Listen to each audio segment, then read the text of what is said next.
Manā telefonā parādījās Zigmāra Liepiņa zvans.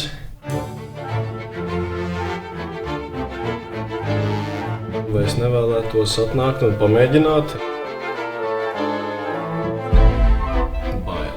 Kas ir bailes?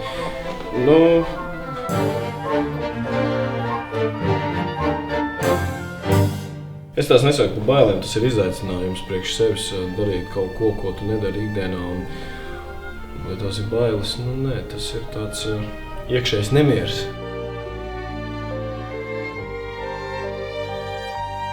Katru rītu nākot uz mēģinājumu, kas ir 20 minūšu nāciens, es tiešām sāku katru dienu ieraudzīt, ka šajā gājienā es redzu šādus cilvēkus,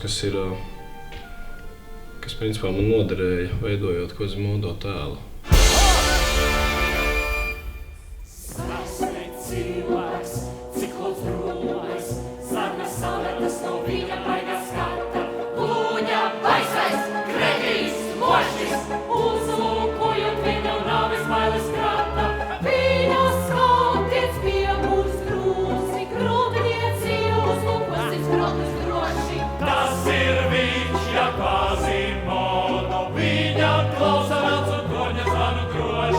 Quasimodo īstenībā iekšēji ir ļoti gaišs cilvēks, un patiesībā viņš visu ļoti labi saprot.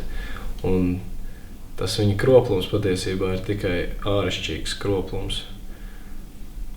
Un savā sirdī viņš īstenībā ir daudz skaidrāks nekā visi tie veselie tēli.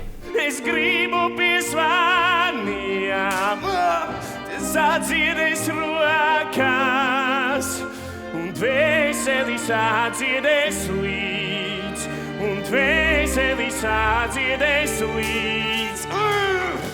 Šie ļaudis ir miruši vairāk kā tēli, kas dievnama akmeņos nauž, dievnama akmeņos nauž, jau tā kroplie kauli, nu pērtī vēl jēli, tad labāk līdz nāvei lai lauž, tad labāk līdz nāvei lai lauž. Lampudrudzis, tas ir lampudrudzis. Es viņu tā nesaucu, es viņu tā vairāk saucu par tādu, tas, kas man ir. Es viņu saucu par tādu uztraukumu pakāpi, kas vienkārši ir nepieciešama tik daudz, lai tu spētu koncentrēties uz to, kas tev jādara. Un viņi ir tieši tik daudz, lai viņi netraucētu tev izdarīt lietas, bet tieši lai palīdzētu, lai tevi emocionāli pacelt un lai tev būtu asums patiesībā darīt to, kas tev jādara.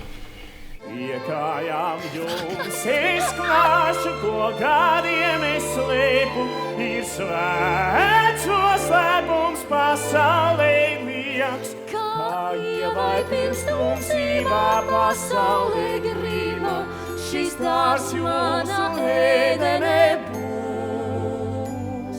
Es ļoti spilgti atceros, bija ģenerāla mēģinājums pirms izrādes, un tur bija pāris tādas caurlaides, kurās tik tiešām fiziski laikam pietrūka spēku un īsti nebija. Tas tieši kā teica, nots kaut kādas.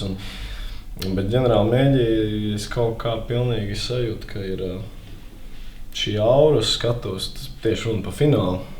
Šī kaut kāda aura un, man liekas, enerģijas, kādas tur apmainījās uz tās skatuves.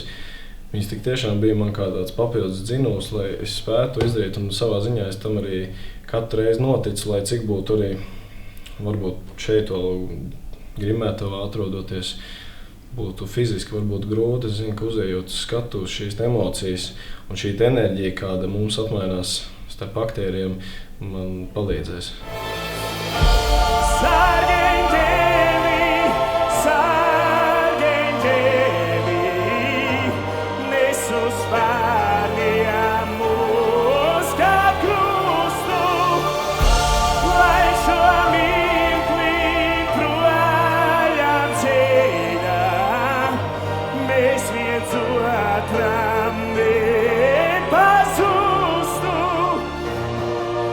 Esmeralda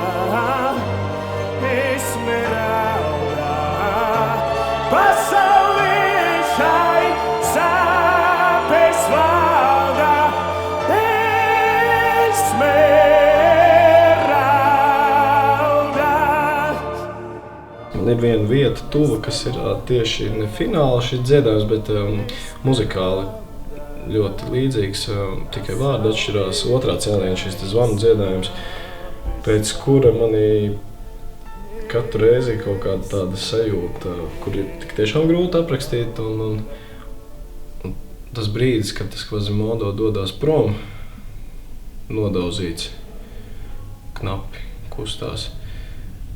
Tajā brīdī es Quasimodo redzu no malas. Tā ir ļoti, ļoti interesanta sajūta. Es it kā eju projām, bet manī iekšā to brīdi sakāpināts ir tāds, ka es redzu to cilvēku. Un es īstenībā, ja tā ir skatītājiem skatoties uz Quasimodo, tad es nebīnos, ka tiešām izrādē tas asars tomēr tur laikam cilvēkiem raisās acīs, jo tas brīdis es arī ieraugu to Quasimodo un man kāpj augšā tā šī sajūta.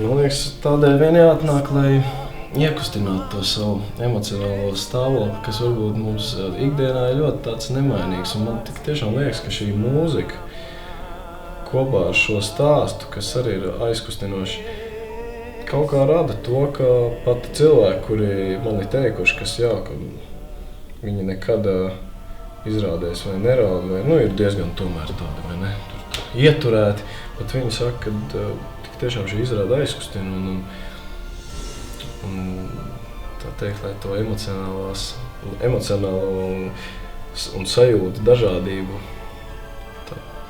veidot savu dzīvē krāsaināk, tad man liekas, tas būtu viens no iemesliem.